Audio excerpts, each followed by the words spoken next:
Everyone knows that Daenerys Targaryen, the mother of dragons, carried the bloodline of House Targaryen, the last dragon lords of Valyria. She even hatched 3 dragons from stone. But have you ever wondered where her family came from? How did dragons first appear? And who exactly was this Aegon the Conqueror we keep hearing about? The answers lie in the Game of Thrones prequel, Conquest and Rebellion. Thousands of years ago, in the heart of the Valyrian Peninsula, there lived a powerful race of people. They built castles in the clouds, mastered magic, and tamed the greatest creatures the world had ever known, dragons. While other civilizations prayed to gods, the Valyrians ruled as gods themselves. But greatness was short-lived. One day, a cataclysm known as the Doom of Valyria struck.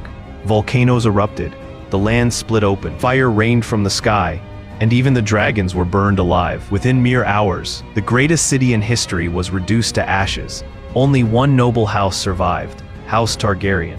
Why? Because before the doom came, a young woman named Daenerys Targaryen had a prophetic dream. Though mocked, her father Aenar Targaryen took the vision seriously. He packed up their family, a few dragons, and fled Valyria. After months of wandering, they arrived on a remote island off the coast of Westeros, Dragonstone. This became the ancestral home of the Targaryens, and the place Daenerys and her brother longed to reclaim. There the Targaryens settled, grew in number, and waited. But a family with dragons was never meant to stay on a small island. Everything changed with the birth of one man, Aegon Targaryen. Aegon would often stand atop Dragonstone's towers, gazing east toward the fallen Valyria, and west toward the rich divided lands of Westeros.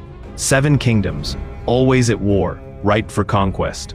And so, the idea of uniting Westeros took root in his mind. He flew over the continent on dragonback, posing as a visiting noble. But upon returning home, he ordered a massive stone table carved with a detailed map of all 7 kingdoms. That table? The same one Daenerys would later use to plan her invasion. With his mind made up, Aegon began preparing for war. At the time, Westeros was divided. The Stormlands were ruled by House Durrandon, the Riverlands by House Hoare, the North by the Starks, the West by the Lannisters, the Reach by House Gardner, the Vale by House Arryn, and the Dornish Desert by House Martell. Each kingdom ruled itself, locked in endless feuds, until Aegon showed them what true power looked like. But even with dragons, Aegon needed a reason to strike. That chance came soon enough. Fearing invasion from the Iron Islands, King Argilac of the Stormlands reached out to Aegon, offering land and his daughter's hand in marriage. But Aegon had already married both his sisters, Visenya and Rhaenys, so he declined, but offered a counter-proposal: marry the princess to his loyal brother, Orys Baratheon. Orys, of course, would later become the ancestor of Robert Baratheon. Argilac was insulted. He chopped off the hands of Aegon's envoy and said, "Your bastard brother can have these instead." Aegon didn't retaliate. He didn't need to.